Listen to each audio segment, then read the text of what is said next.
जय माता दी भक्तजनों, आप सभी का मेरे YouTube चैनल में स्वागत है। अपनी जो मैंने श्रृंखला शुरू की है मत्स्य महापुराण की, उसका आज मैं तीसरे अध्याय का अध्ययन करके रिकॉर्डिंग कर रही हूँ। इसमें हम जानेंगे ब्रह्मा जी को 4 सिर कैसे हुए, सरस्वती माता का आविर्भाव कैसे हुआ, किस तरह से धरती पर मानव जाति और अन्य देवों का और असुरों का यानी उत्पन्न हुए वो। तो इन सभी चीज़ों का आज हम इस अध्याय में ज्ञान प्राप्त करेंगे। तो चलिए शुरू करते हैं आज का तीसरा अध्याय मत्स्य महापुराण का।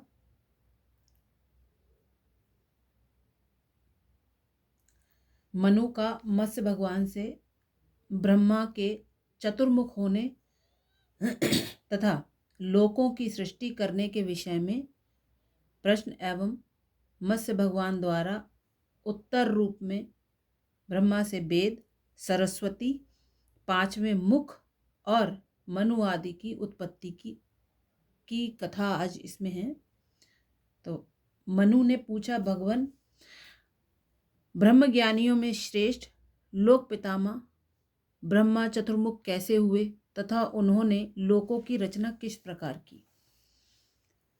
मत्स्य भगवान कहने लगे, राजर्षि, देवताओं के पितामह ब्रह्मा ने पहले बड़ा ही कठोर तप किया था, जिसके प्रभाव से अंग जिनमें शिक्षा, कल्प, व्याकरण, निरुक्त, ज्योतिष और छंद, उसके बाद आता है उपांग जिसमें पुराण, न्याय, मीमांस और धर्मशास्त्र, उसके बाद आते हैं पद जिसमें कि वैदिक मंत्रों का पद पाठ निर्धारित करना, उसके बाद आता है क्रम, वेद पाठ की एक विशेष प्रणाली जिसको बोलते हैं, सहित वेदों का प्रादुर्भाव हुआ। संपूर्ण शास्त्रों की उत्पत्ति के पूर्व ब्रह्मा ने उस पुराण का स्मरण किया जो अविनाशी, शब्दमय, पुण्यशाली एवं 100 करोड़ श्लोकों से विस्तृत है।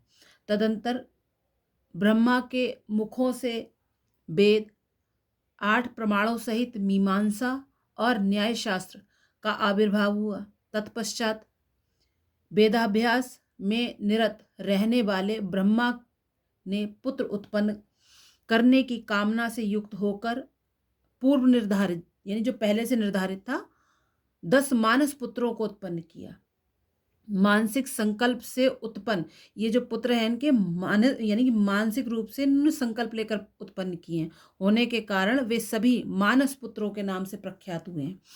उन पुत्रों में प्रथम मरीचि, उसके बाद ऐश्वर्यशाली महर्षि अत्रि हुए, उसके बाद अंगीरा और उसके बाद पुलस्त्य हुए हैं, उसके बाद पुलह और उसके बाद क्रतु उत्पन्न हुए, उसके बाद प्रचेता नामक पुत्र पैदा हुआ, पुनः वशिष्ठ जी का जन्म हुआ यानी वशिष्ठ जी भी इन्हीं के पुत्र हैं।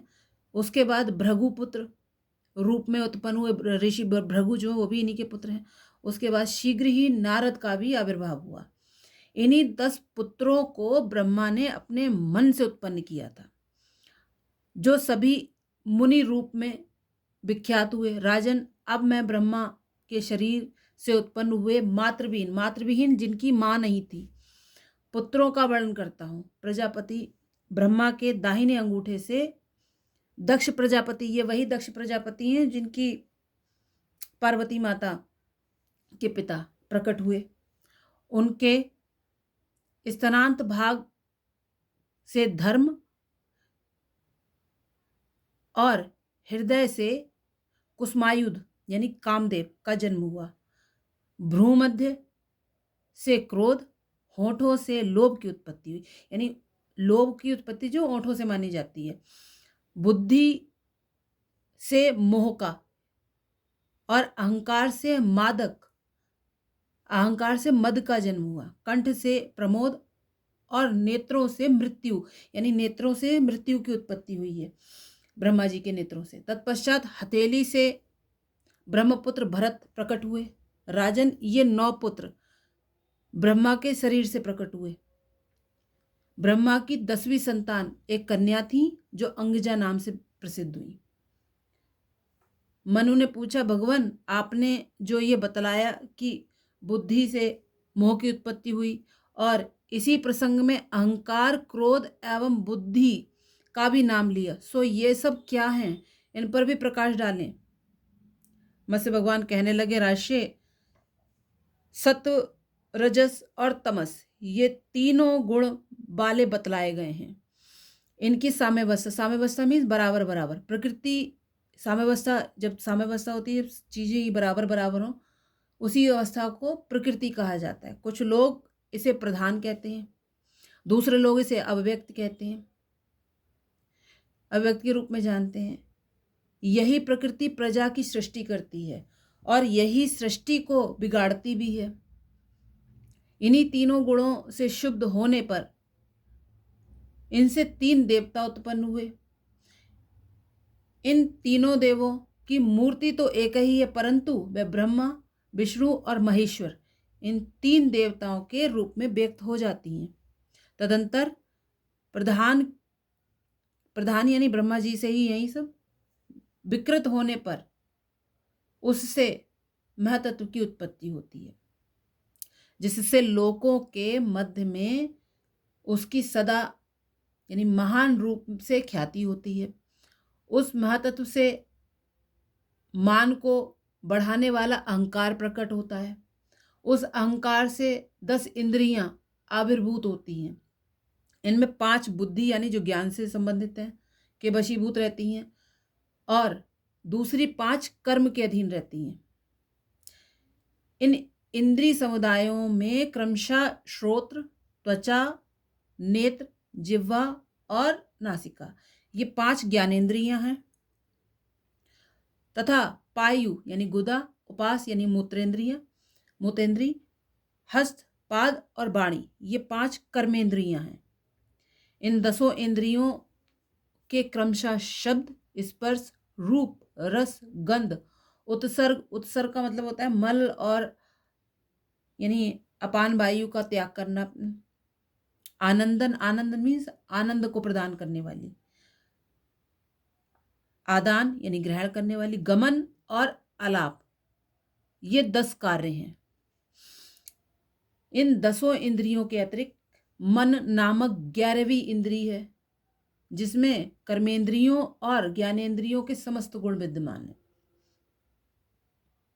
इन इंद्रियों के जो सूक्ष्म अवयव उस मनीषी के शरीर का आश्रय लेते हैं वे तन्मात्र कहलाते हैं। तन्मात्र यानी जो हमारा शरीर है इसको बोलते हैं, और जिसके कारण संपर्क में तन्मात्र की उत्पत्ति होती है उसे शरीर कहा जाता है।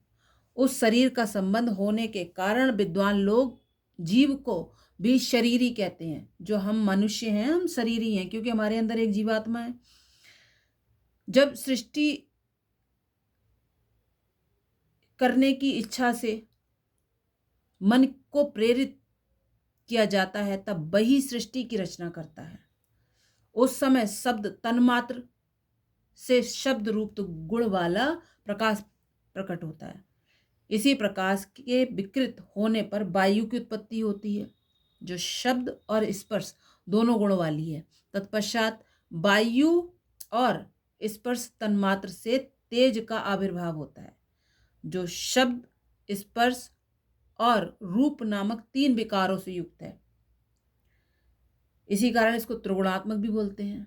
राजन, इस त्रिगुणात्मक तेज में विकार यानी विकार मीन्स कमियां उत्पन्न होने पर यानी टूटने पर कह सकते हैं 4 गुणों वाले जल का प्राकट्य होता है जो रस तंत्रमय से उद्भूत होने के कारण प्रायः रस गुण प्रधान ही होता है। बाद में 5 गुणों से संपन्न पृथ्वी, जिसे पंचतत्वीय कहते हैं ना, पृथ्वी को हम बोलते हैं पंचतत्व से पृथ्वी का प्रादुर्भाव होता है। वह प्रायः गंध गुण से ही युक्त रहती है। यही इन सबका यथार्थ ज्ञान होना ही श्रेष्ठ बुद्धि है। इन्हीं 24 यानी 5 जिसमें ज्ञानेंद्रियां हैं, 5 कर्मेंद्रियां हैं, 5 महाभूत तत्व हैं, 5 तन्मात्र हैं, 1 मन है, 1 बुद्धि है और 1 अव्यक्त है और 1 अहंकार यानी अहंकार भी है। तत्वों द्वारा संपादित सुख दुखात्मक कर्म का 25वां पुरुष नामक तत्व भोग करता है। जो मनुष्य भोग करता है वो 25वां भाग यानी भोग करता है। वह भी ईश्वर की इच्छा के बसीभूत रहता है, इसीलिए विद्वान लोग उसे जीवात्मा कहते हैं। इस प्रकार इस मानव योनि में यह शरीर 26 तत्वों से संयुक्त यानी पूरा संयुक्त में जुड़ा हुआ बतलाया जाता है। कपिल आदि महर्षियों ने संख्यात्मक होने के कारण इसे सांख्य यानी ज्ञान नाम से भी अभिहित किया है। अभिहित किया मैंने माना है। तथा इन्हीं तत्वों का आश्रय लेकर ब्रह्मा ने जगत की रचना की। जब ब्रह्मा ने जगत की सृष्टि करने की इच्छा से हृदय में सावित्री का ध्यान करके तपश्चरण यानी तपस्या प्रारंभ की, उस समय जब करते हुए उनका निष्पाप शरीर, निष्पाप जिसमें कोई दोष नहीं है, दोष रहित शरीर 2 भागों में विभक्त हो, यानी ब्रह्मा जी का शरीर 2 हिस्सों में बटा। उनमें आधा भाग स्त्री रूप और आधा पुरुष रूप में व्यक्त हो यानी बट गया। उसके बाद वह स्त्री सरस्वती यानी शतरूपा नाम से विख्यात हुई। वही सावित्री गायत्री और ब्रह्माणी भी कहलाती हैं।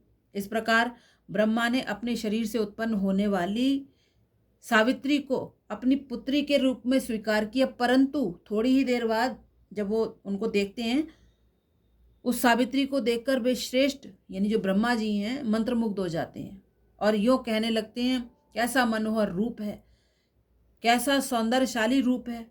ब्रह्मा को सावित्री के मुख की ओर अवलोकन करने के अतिरिक्त अब कुछ और दिख ही नहीं रहा है। वे बारंबार यही कह रहे हैं, कैसा अद्भुत रूप है, कैसी अनोखी सुंदरता है। तत्पश्चात जब सावित्री झुककर उन्हें प्रणाम करने लगी, तब ब्रह्मा पुनः उन्हें देखने लगे। तदंतर सुंदरी जो सावित्री ने अपने पिता ब्रह्मा की प्रदक्षिणा की।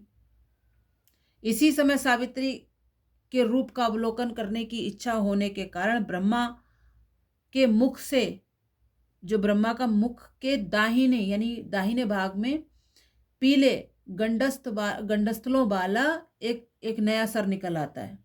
पुनः विस्मयुक्त और फड़कते हुए होठों वाला दूसरा, जो कि एक तो था ही, अब एक और आ गया, अभी तीसरा सर उनके पीछे आ जाता है और उनकी बाईं ओर कामदेव के बाणों से व्यथित से दिखने वाले एक अन्य यानी कामदेव के भावनाओं से बसीभूत हो गए, एक और चौथा मुख आ गया उनको।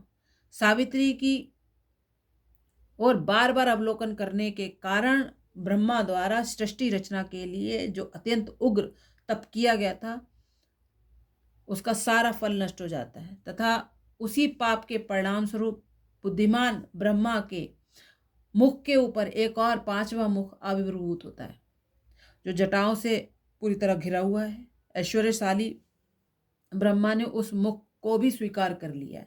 तदंतर ब्रह्मा ने अपने उन मरीचि और मानस पुत्रों को आज्ञा दी कि तुम लोग भूतल यानी पृथ्वी पर चारों ओर देवता, असुर और मानव रूप प्रजाओं की सृष्टि करो। पिता द्वारा इस प्रकार कहे जाने पर उन पुत्रों ने अनेकों प्रकार की प्रजाओं की रचना की।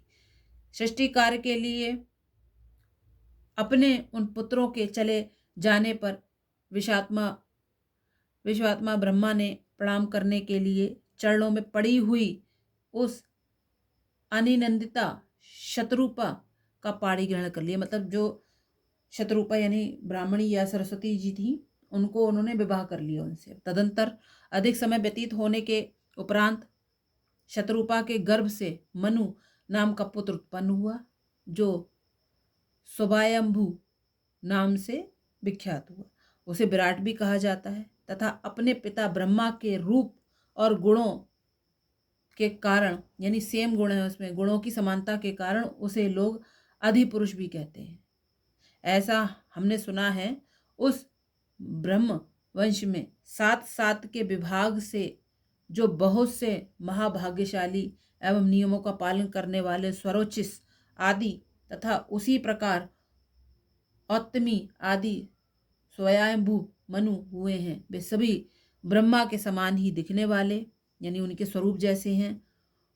उन्हीं में इस समय तुम जो मनु पैदा हुए हैं, ये 7वें मनु के नाम से जाने जाते हैं। इस तरह से ये इस प्रकार श्रीमद् महापुराण के आदि सर्ग में मुखोत्पत्ति नामक तीसरा अध्याय संपूर्ण हुआ। मुझे लगता है आप सभी को ये बहुत ही अच्छा लगेगा, और अगर आपको मेरी ये प्रयास अच्छा लगता है तो मेरे चैनल को लाइक करें, सब्सक्राइब करें, और इस वीडियो को ज़रूर से लोगों में शेयर करें, जिससे सभी को इन चीज़ों का ज्ञान हो सके। और अगर आपकी किसी भी तरीके की कोई क्वेरी है, कोई प्रश्न है, तो आप मुझसे पूछ सकते हैं कमेंट करके। आप कमेंट करें, जिससे कि वीडियो के थ्रू मैं आपको वो भी आपकी प्रश्नों का उत्तर दे सकूँगी। धन्यवाद।